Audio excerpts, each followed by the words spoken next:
사도 바울이 두 번째 전도 여행을 다닐 때입니다. 첫 번째 전도 여행 때 세웠던 교회들, 그 교회들을 다시 재방문했습니다. 바울의 전도로 인해서 세워진 교회들을 더욱더 굳건하게 하기 위해서였습니다. 루스드라라고 하는 도시에 도착했어요. 루스드라는 첫 번째 전도 여행 때 그곳에서 아주 심한 고초를 당했던 곳입니다. 불량배들에게 돌에 맞아서 거의 죽은 줄 알았다가 깨어났던 곳입니다. 저 같으면 이런 곳 다시 가고 싶지 않을 것 같아요. 바울이 그 루스드라를 다시 방문했는데요. 이곳에서 바울이 놀라지 않을 수가 없었습니다. 그렇게 힘들게 뿌렸던 복음의 씨앗이 자라나서 훌륭한 복음의 열매를 맺고 있었던 겁니다. 특히 바울은 이 루스드라에서 디모데라는 사람을 발견하고 매우 기뻐합니다. 젊은 디모데가 의젓한 믿음의 사람으로 자라있는 것입니다. 당시 디모데는 10대의 어린 소년이었을 거예요. 그런데도 교회에서는 전부 디모데에 대한 칭찬이 자자합니다. 믿음도 굳건하고 성품도 너무 좋은 거예요. 바울은 그 어린 디모데를 곧바로 제자로 삼습니다. 바로 전도팀에 합류시켰고요. 바울과 함께 전도 여행을 떠나게 됩니다. 바울은 디모데를 영적 아들이라고 불렀어요. 정말 아들로 생각하고 키운 겁니다. 그만큼 디모데를 아끼고 사랑했어요. 또한 바울은 디모데에게 아주 중요한 임무들을 맡겼습니다. 바울이 세웠던 여러 교회에 파송하면서 그곳에서 목회를 하도록 했는데요. 특별히 참 연약한 교회들에 디모데를 보내서 그곳을 잘 세워갈 수 있도록 했습니다. 디모데는 비록 나이는 어렸지만 교회를 믿음 위에 든든히 세워갔습니다. 그러면 디모데는 어떻게 이 어린 나이에 이런 일들을 감당할 수 있었을까요? 어린 나이에 바울의 제자로 발탁이 되고 또 선교와 목회의 사역을 감당할 수 있었을까요? 그의 신앙의 기초가 아주 탄탄했기 때문입니다.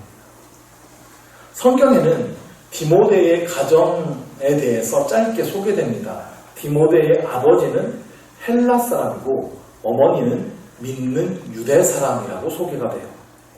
혼혈이죠. 당시에 신앙교육은 주로 어머니가 담당했습니다. 그래서 유대인 혼혈일 경우에는 어머니가 유대인이면 자녀도 유대인으로 인정해줍니다. 아버지가 유대인이면 가정에서 신앙교육을 받기 힘들지만 어머니가 유대인이면 어머니로부터 신앙교육을 잘 받았다라고 판단하기 때문에 그를 유대인으로 인정해줬어요. 자, 디모데도 그런 상황인 건데 오늘 본문 15절에 보니까 어려서부터 성경을 알았다라고 나옵니다. 자, 어려서부터이면 몇 살부터일까요? 유대인들은요 3살이면 성경을 가르칩니다. 그러니까 말만 시작하면 바로 성경부터 가르치는 거예요. 지난주에 살펴봤던 그 쉐마의 말씀부터 가르칩니다.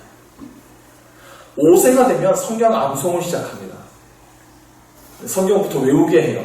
웬만한 유대인들은 신명기부터 가르칩니다. 그래서 유대인이면 신명기는 그냥 통째로 다 암송합니다. 좀 더 머리 좋은 학생들은요 모세 오경을 전부 다 암송합니다. 정말 철저한 신앙교육을 받은 사람들은요 구약성경을 통째로 다 암송합니다. 정말입니다. 디모데도 어려서부터 이런 성경 교육을 받았을 거예요. 디모데는 여기에 더하여서 예수님을 믿는 믿음도 교육받았습니다. 오늘 디모데 후서 1장 5절에 보면 바울이 디모데를 향해서 이렇게 말씀하는데요. 이는 내 속에 거짓이 없는 믿음이 있음을 생각함이라. 이 믿음은 먼저 내 외조모 로이스와 내 어머니 유니게 속에 있더니 내 속에도 있는 줄을 확신하노라. 자, 디모데에게 거짓이 없는 믿음, 그 순수한 믿음이 있다고 칭찬하는데요. 근데 그 믿음이 누구에게 먼저 있었다라고 지금 이야기합니까? 외할머니 로이스 그리고 어머니 유니게 이름이 등장합니다. 외할머니와 어머니도 전부 유대인이에요. 그런데 이들이 먼저 예수를 믿었습니다. 그리고 이들에게는 거짓이 없는 믿음, 순수한 믿음이 있었어요. 그리고 그 믿음이 디모데에게도 전수된 것입니다. 결국 디모데가 디모데 된 것은 가정교육 때문입니다. 가정에서부터 성경교육과 신앙교육을 잘 받은 덕분이에요. 사실 그래서요, 신앙교육은 가정에서부터 이루어져야 됩니다. 부모의 신앙을 그대로 따라가는 거예요. 오늘 우리가 살펴보는 이 디모데후서는 바울의 유언과 같은 편지입니다. 바울은 이 편지를 쓴 당시에 나이가 매우 많았고요. 또 로마에서 두 번째로 감옥 생활을 할 때입니다. 바울은 자신의 삶이 이제 다 끝나간다는 것을 직감했어요. 그래서 디모데후서에는 그 바울의 철저한 마음이 잘 담겨 있습니다. 특별히 바울은 이제 자신의 사역을 이어받아야 되는 디모데를 향한 걱정이 많이 됐어요. 왜냐하면 세상은 점점 악해지고 있었기 때문에 예수를 믿는 것이 점점 힘들어졌죠. 바울이 이러한 이야기들을 디모데에게 하는데요. 디모데에게 이야기했던 바울이 마주하게 될 다음 세대의 모습을 한번 보실까요? 3장 1절부터 보면 쭉 나오는데요. 너는 이것을 알라. 말세에 고통하는 때가 이르러 사람들이 자기를 사랑하며 돈을 사랑하며 자랑하며 교만하며 비방하며 부모를 거역하며 감사하지 아니하며 거룩하지 아니하며 무정하며 원통함을 풀지 아니하며 모함하며 절제하지 못하며 사나우며 선한 것을 좋아하지 아니하며 배신하며 조급하며 자만하며 쾌락을 사랑하기를 하나님 사랑하는 것보다 더하며 경건의 모양은 있으나 경건의 능력은 부인하니 이 같은 자들에게서 내가 돌아서라. 이것이 디모데가 마주하게 될 다음 세대의 모습이라고 바울이 지적하는데요. 그런데 이것이 지금의 모습이 아닙니까? 다른 게 없죠. 12절 13절에서도 말씀합니다. 무릇 그리스도 예수 안에서 경건하게 살고자 하는 자는 박해를 받으리라. 악한 사람들과 속이는 자들은 더욱 악하여져서 속이기도 하고 속기도 하나니 세상이 악하여지고 예수 믿기는 점점 어려워진다는 거예요. 조금만 성경대로 살려고 하면 요즘에 누가 그렇게 사냐고 구닥다리 취급받습니다. 그런 세상을 살아가야 하는 디모데에게 바울이 당부하는 거예요. 오늘 읽은 14절 말씀에서요. 그러나 너는 배우고 확신한 일에 거하라. 이 말씀은 우리에게도 적용되는 말씀입니다. 디모데가 배우고 확신한 일, 그것은 그가 어려서부터 배웠던 성경 말씀입니다. 그 성경 말씀 안에 거해야 한다. 거하라는 말은 그 안에 머물러 있으라는 말입니다. 세상이 아무리 변하고 온 세상이 그들을 핍박할지라도 그가 배운 성경의 진리 안에 머물러 있어야 된다는 겁니다. 바울은 이제 나이가 들어서 더 이상 디모데를 지켜줄 수가 없습니다. 그러나 디모데가 배웠던 그 말씀 안에 굳건히 거한다면 말씀이 그를 지켜줄 것이라고 말하고 있는 거예요. 성경 말씀이 어떻게 디모데를 지켜줄 수 있을까요? 오늘 본문은 성경 말씀이 우리에게 행하시는 일에 대해서 자세히 설명하고 있습니다. 오늘 한 구절 한 구절 좀 자세히 살펴보려고 하는데요. 먼저 15절이 말씀합니다. 다 같이 읽을까요? 또 어려서부터 성경을 알았나니 성경은 능히 너로 하여금 그리스도 예수 안에 있는 믿음으로 말미암아 구원에 이르는 지혜가 있게 하느니라. 아멘. 성경 안에 구원에 이르는 지혜가 있다라고 말하고 있습니다. 그리스도 예수 안에 있는 믿음으로 말미암아 구원에 이릅니다. 이 내용이 성경에 있다는 겁니다. 그렇죠. 충격적인 이야기를 하나 해드릴게요. 바울이 지금 이 편지를 쓸 때에 신약 성경은 존재하지 않았습니다. 구약만 있었어요. 그런데 그 성경에 그리스도 예수 안에 있는 믿음으로 말미암아 구원에 이르는 지혜가 있다고 말하고 있어요. 그러니까 구약 안에도 예수 안에 있는 믿음, 그것으로 인해 구원에 이르는 지혜가 있다는 겁니다. 물론 우리가 이 성경 말씀을 받을 때에는 신구약 전체의 말씀, 여기에 다 있죠. 근데 구약에도 있다는 거예요. 사람들에게 예수님 믿으라고 해보십시오. 대부분의 사람들은 내가 예수를 믿어야 될 필요를 느끼지 않습니다. 아니, 내 주목을 믿고 내 능력을 믿고 돈을 믿지 예수를 왜 믿냐고 생각합니다. 그러므로 먼저 알아야 되는 게 있어요. 내가 죄인이라는 사실을 깨달아줘야 됩니다. 우리가 그냥 죄인이 아니고 죽을 수밖에 없는 죄인이라는 걸 우리가 깨달아야 돼요. 도저히 회생 가능성이 없는 사망 선고를 받은 상태라는 것을 알아야 됩니다. 구약이 이걸 알려주는 겁니다. 하나님은 유일하신 분이시고 창조주가 되세요. 우리를 위해 이 아름다운 세상을 만드셨어요. 우리를 위해 이 모든 아름다운 것들을 선물해 주셨어요. 그런데 인간이 하나님을 배반한 것입니다. 하나님을 떠나서 마음대로 살기를 원했습니다. 하나님을 떠나서 내 마음대로 살려고 하는 것, 이것이 우리 죄악의 본질입니다. 하나님은 그런 인간에게 계속해서 찾아오셨어요. 하나님께서 용서의 손길을 계속 베푸십니다. 그런데 인간이 거절합니다. 하나님의 말씀을 도무지 듣지 않습니다. 심판의 막대기를 드셔도 그때뿐입니다. 아무리 어르고 달래고 혼내고 다 해봐도 소용이 없는 거예요. 결국 인간은 하나님의 말씀을 지키지 못합니다. 욕심부리고 다투고 빼앗고 복수하고 서로 죽이고 아까 나왔던 그 세상의 모습처럼 하지 말아야 할 죄악들을 계속 저지릅니다. 사랑하지 못하고 용서하지 못하고 서로 돕지 못하고 해야 할 것들을 하지 못합니다. 인간은 도저히 안 된다는 게 구약의 결론이에요. 그래서 결국 인간에게는 그들을 죄에서 구원할 메시아가 필요하다라는 겁니다. 그래서 구약에는 우리에게 메시아를 보내주시겠다는 하나님의 약속이 기록됩니다. 우리에게는 예수님이 필요합니다. 아멘. 그분이 오셔서 우리를 죄에서 구원해 주셔야 돼요. 아멘. 성경은 우리가 사는 세상에 어떠한 문제가 있는지를 알려줍니다. 그리고 세상의 그 문제들을 하나님께서 어떻게 해결하셨는지를 알려줍니다. 예수님을 통하여서 우리의 죄악을 어떻게 해결하셨고 십자가에서 우리의 죄악을 어떻게 용서하셨으며 어떻게 우리가 거룩한 삶을 살아가게 하시는지에 대해서 알려주세요. 어떻게 하나님이 최종 만물을 회복시키시고 새로운 세상을 이 땅에 여실 것인지를 명쾌하게 설명해 주는 것입니다. 성경은 우리가 어디에서 왔는지를 명확히 알려줍니다. 우리는 원숭이에서 진화된 존재가 아니에요. 어쩌다가 우연히 그냥 이 땅에 태어난 존재가 아닙니다. 하나님께서 여러분들을 다 정확한 계획과 목적을 가지고 이곳에 보내신 것입니다. 여러분을 이 땅에 잠깐 있다가 사라지는 먼지 같은 존재가 아닙니다. 하나님의 형상으로 지음받은 존귀한 존재라는 겁니다. 하나님은 여러분을 향한 분명한 계획을 가지고 계십니다.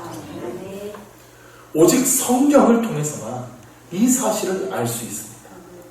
나를 위해 하나님께서 이 모든 일을 행하셨다는 것을 깨닫게 되는 거예요. 그만큼 내가 존귀한 존재라는 사실을 알게 되는 겁니다. 1800년대 후반에 미국에서 출간된 말과 표적이라는 소설이 있어요. 그 소설 속에 나오는 이야기인데요. 텍스라는 소년이 있어요. 근데 그가 큰 병에 들어서 시름시름 앓아갑니다. 그런데 주일학교 선생님이었던 린덴이라는 선생님이 그 소년을 극진히 보살펴줘요. 근데 그럼에도 그 소년의 병은 나아지지 않습니다. 그러나 그 선생님의 지극한 간호로 인하여서 믿음과 용기를 얻게 됐죠. 결국 죽음을 앞둔 소년이 이제 가쁜 숨을 몰아쉬면서 그 선생님에게 요청을 해요. 선생님, 찬송을 한 곡 불러주세요. 그래서 선생님이 그 소설 속에서 찬송을 하나 불러주는데요. 예수님이 날 사랑하심을 나는 알아요. 성경이 나에게 말씀해 주었죠. 어린 아이들을 예수님께서 품어주셨어요. 그들은 약하지만 예수님은 강하세요. 네, 예수님이 날 사랑하세요. 네, 예수님이 날 사랑하세요. 네, 예수님이 날 사랑하세요. 성경이 나에게 가르쳐줘요. 선생님의 이 찬송 소리를 들으면서 이 소년이 세상을 떠납니다. 근데 이 찬송이 왠지 아닌 것 같은 찬송 아닌가요? 네. 미국의 브래드버리라는 작곡가가 이 소설을 읽어요. 그러다가 이 부분에서 엄청난 영감을 갑자기 팍 받습니다. 그래서 작곡을 하는데 이 찬송이 주일 학교에서 가장 많이 불리는 찬송이 됐어요. 예수 사랑하심을 성경에서 배웠네. 우리들은 약하나 예수 권세만 예, 이 찬양. 날 사랑하신 성경에 쓰였네. 날 사랑하신다는 사실이 성경에 써있다는 거예요. 그럼 이 가사가 좀 어떻게 느껴지세요? 어떤 분은 이 가사가 좀 마음에 안 든대요. 아니, 날 사랑하신다는 사실 예수님 직접 말씀해 주시지 왜 거기 성경에 써있다 그러냐고. 근데 저는 이 가사가 참 좋습니다. 나를 향한 예수님의 사랑이 이 성경에 써있습니다. 그 성경 말씀 속에서 나를 향한 예수님의 사랑을 발견하게 되더라는 거예요. 그리고 그 나를 향한 예수님의 사랑이 2000년 전부터 펼쳐지고 있었다는 겁니다. 더 나아가서 나를 향한 하나님의 사랑이 태초부터 펼쳐지고 있더라는 겁니다. 그래서 저는 이 가사가 너무 좋아요. 나를 향한 예수님의 사랑, 이것을 성경을 통해 발견합니다. 성경을 통해 나의 모습을 발견하고요. 성경을 통해 나를 향하신 하나님의 사랑을 발견해야 됩니다. 그것이 다름 아닌 인격적으로 예수님을 만나는 것입니다. 이 성경 말씀은 세상의 다른 책들하고는 완전히 다른 것입니다. 하나님을 만나는 통로입니다. 그리고 그 만남을 통하여서 우리는 구원을 얻는 거예요. 그리고 그 성경을 통해 하나님을 만남이 계속될 때에 우리 영혼이 새 힘을 얻고 생명을 얻는 것입니다. 예수님 다시 오실 때까지 우리는 이 믿음을 지키면서 살아갈 힘을 이 성경을 통해 얻게 되는 것입니다. 이 말씀을 더욱 사모하시기를 바랍니다. 16절 말씀을 보겠습니다. 모든 성경은 하나님의 감동으로 된 것으로 교훈과 책망과 바르게 함과 의로 교육하기에 유익합니다. 모든 성경은 하나님의 감동으로 되었습니다. 하나님께서 영감을 주셔서 기록된 책이라는 거예요. 오해 없으셔야 됩니다. 성경의 저자들이 전부 다 성령의 충만하게 취해서 하나님께서 불러주시는 그대로 받아 적었다는 게 아닙니다. 성경은 약 1500년에 걸쳐서 40여 명의 저자들에게 기록되었습니다. 근데 그들이 다 각각 다양한 문화들과 다양한 교육 수준들을 가지고 있었어요. 마태는 세리였고요. 요한은 어부였고요. 바울은 학자였고요. 누가는 의사였어요. 그 중에는 뭐 선지자도 있었고 제사장도 있었고 아무런 배움이 없는 사람들도 있었습니다. 그럼 놀랍게도 성경의 이야기는 일관적입니다. 그리고 서로 긴밀하게 연결되어 있습니다. 이것은 성경의 원저자가 성령님이기 때문에 가능한 겁니다. 성령께서 그들에게 영감을 주셔서 오차 없이 틀림없이 기록하게 하셨습니다. 그래서 성경은 교훈과 책망과 바르게 함과 의로 교육하기에 유익합니다. 먼저 성경은 교훈합니다. 교훈이라는 단어는 지식을 가르친다는 뜻이에요. 하나님에 대한 지식, 구원에 대한 지식을 가르쳐줍니다. 호세아 선지자는 내 백성이 지식이 없으므로 망한다고 탄식했어요. 이사야 선지자는 이루어질 하나님의 나라에는 여호와를 아는 지식이 충만할 것이라고 예언했습니다. 이 하나님을 아는 지식이 우리에게 필요합니다.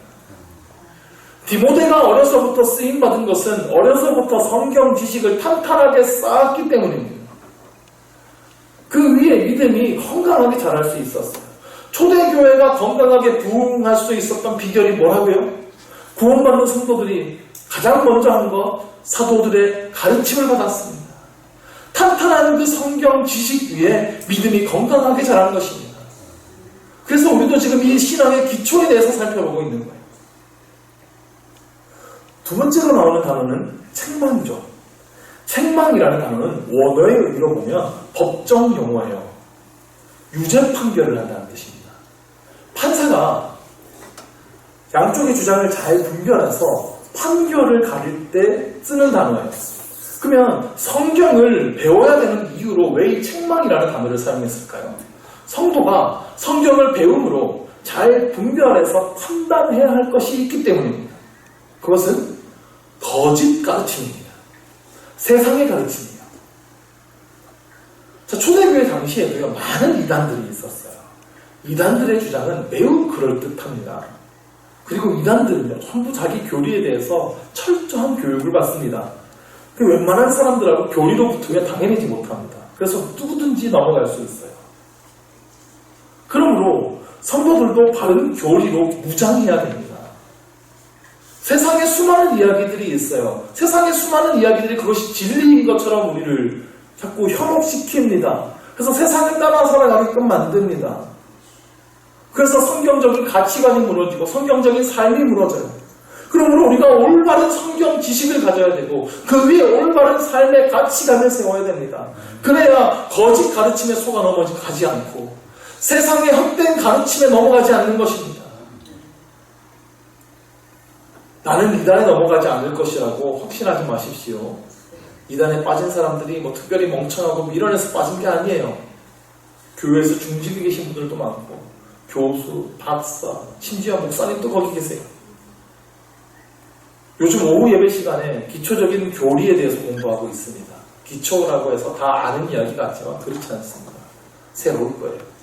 그리고 다 아는 이야기라도 다시 한번 들으면서 기초를 탄탄하게 해야 합니다.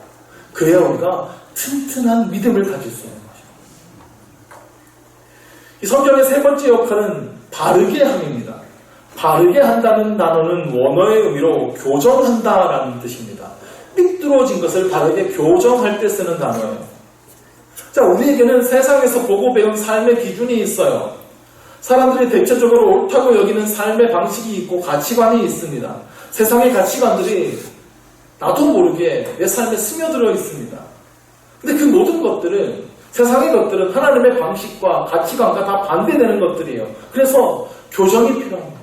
말씀으로 교정해야 돼요. 잘못된 생각과 가치관들을 하나님의 말씀으로 바로잡아야 됩니다. 그래야 우리가 하나님이 원하시는 방식으로 생각할 수 있고 하나님이 원하시는 방향으로 살아갈 수 있는 것입니다. 마지막으로는 의로 교육하기에 유익함이죠. 교육한다라고 하는 단어는 사실 훈련시킨다라는 의미가 더 강합니다. 하나님의 거룩한 뜻대로 살아가는 삶을 훈련시킨다라는 뜻이에요. 그러므로 이 성경의 네 가지인데 교훈과 책망은 지식적인 교육을, 바르게 함과 의로 교육함은 말씀을 삶에 적용하는 훈련을 뜻합니다. 우리 성경을 통하여서 하나님의 뜻을 배워야 돼요. 그런데 이 하나님의 뜻이 신앙생활의 영역에서만 적용된다고 생각하는 사람들이 참 많습니다. 예배하고 기도하고 교회에서 생활하는 곳에서만 이 성경이 필요하다고 생각하는 사람들이 있어요. 정작 내가 살아가는 내 삶, 이 시대에는 맞지 않는다라고 생각하는 사람들이 많습니다. 성경이 실제 나의 삶에 적용되지 않는다고 생각하는 거예요. 자녀 양육의 문제나 학업의 문제나 취업의 문제나 경제활동이나 정치나 문화생활에 이르기까지 우리 삶의 다양한 그런 부분에 있어서는 TV나 인터넷이나 유튜브나 책이나 이러한 정보를 신뢰하는 거죠. 성경을 완전한 하나님의 말씀이라고 믿는데 내 삶에 충분한 말씀이라고는 믿지 않는 거예요. 17절 말씀에 보면 모든 선한 일을 행할 능력을 갖추게 하려 합니다. 그랬는데 모든 선한 일이에요. 우리 삶의 모든 곳에서 선한 일을 행하여야 한다는 겁니다. 우리 삶의 모든 분야에서 하나님의 뜻을 알아야 되고 그대로 살아야 된다는 것입니다. 모든 면에서 성경적으로 생각할 수 있어야 합니다. 성경적인 가치관을 가질 수 있어야 돼요. 성경을 정말 잘 배우면요, 하나님의 뜻이 어디에 있는지를 분별하게 됩니다. 하나님께서 기뻐하시는 삶의 방식이 무엇인지를 깨닫게 됩니다. 그리고 그 성경을 기초로 주변 세상의 상황을 분별할 수 있게 됩니다. 세상의 소리에 이리저리 흔들리는 것이 아니라 성경을 기준으로 옳고 그름을 판단할 수 있게 되는 거예요. 인생에서 우리가 무엇을 추구해야 하고 무엇을 피해야 되는지에 대한 답이 성경 속에 있다는 것을 믿으셔야 합니다. 성경을 정말 잘 배우면 중요한 것과 중요하지 않은 것을 알게 돼요. 하나님이 사랑하시는 것과 미워하시는 것을 분별할 수 있습니다. 성경은 올바른 생각과 삶을 가르치는 훌륭한 교본이 되는 것입니다. 종교개혁자 존 칼빈은 이렇게 말을 했어요. 크리스천들은 성경이라는 안경을 써야 한다. 성경이라는 안경을 통해서 정치, 스포츠, 과학, 전쟁법, 여가활동까지 삶의 모든 면을 보고 해석하고 이해해야 한다. 정말 맞는 말입니다. 우리가 모든 삶의 부분의 해답을 성경에서 찾을 수 있다면 우리 삶의 모든 영역에서 우리는 그리스도인답게 살아갈 수 있을 것입니다. 하나님께서 보시는 것은 우리의 교회에서의 삶만이 아닙니다. 세상에서의 삶을 보십니다. 교회에서만 그리스도인으로 사는 것이 아니라 세상에서도 그리스도인으로 살아야 되는 거예요. 사실 그게 더 중요합니다. 우리 한국교회가 그동안 놓치고 있었던 것이 이것이에요. 예배에만 열심히 참석하고 기도하고 헌금 잘하고 그냥 봉사 잘하고 예배 빠지지 않고 나오면 그냥 신앙생활 잘한다고 좋다고 그랬어요. 그가 세상에서 실제로 어떻게 살아가고 있는지에는 관심을 두지 않았습니다. 그래서 그가 직장에서 어떤 평가를 받든지 그냥 교회 일만 열심히 하면 좋다 그랬어요. 가정을 어떻게 돌보든 말든지 그냥 예배만 열심히 하면 좋다 그랬어요. 그러다가 이 교인들이 세상에서 손가락질 당하는 일이 벌어집니다. 교회 열심히 오는 거 좋죠. 근데 나아가서 세상에서도 뭔가 다른 모습으로 살아야 되거든요. 근데 세상 사람들은 똑같은 모습으로 사는 거죠. 더 욕심부리고 더 이기적이고 죄악도 아무렇지 않게 저지르고 그러면서 잘 되면 하나님 축복하셨다 그러고 그러니까 하나님만 욕먹이는 일이 벌어진 것입니다. 크리스천들은 세상에서의 삶이 달라야 됩니다. 성경적인 가치관을 가지고 살아야 합니다. 예수님처럼 살아야 되는 거예요. 우리가 모여서 이렇게 하나님을 예배하고 말씀을 듣고 은혜 받았으면 이제 그 은혜를 가지고 세상으로 나아가서 말씀대로 살아내야 되는 것입니다. 성경적인 가치관으로 무장하시기를 바랍니다. 세상에서 삶의 자리에서 말씀대로 살기 위해 힘쓰십시오. 이제는 우리가 그 삶의 예배를 회복해야 할 때입니다. 마지막으로 우리 17절 말씀을 다시 한번 같이 읽읍시다. 이는 하나님의 사랑으로 온전하게 하며 모든 선한 일을 행할 능력을 갖추게 하려 합니다. 아멘. 성경이 우리를 하나님의 사랑으로 온전하게 합니다. 하나님의 사람이라는 표현이 사용되었어요. 하나님의 사람이라고 하는 표현은 보통 표현이 아닙니다. 구약에서는요, 선지자들에게만 붙여진 표현이에요. 하나님의 특별한 사명을 받은 사람, 하나님께서 사용하시는 사람을 하나님의 사람이라고 부릅니다. 그런데 하나님께서 또한 우리를 하나님의 사람으로 부르십니다. 여러분도 하나님의 사람인 겁니다. 한번 옆에 분한테 고백해 볼까요? 당신은 하나님의 사람입니다.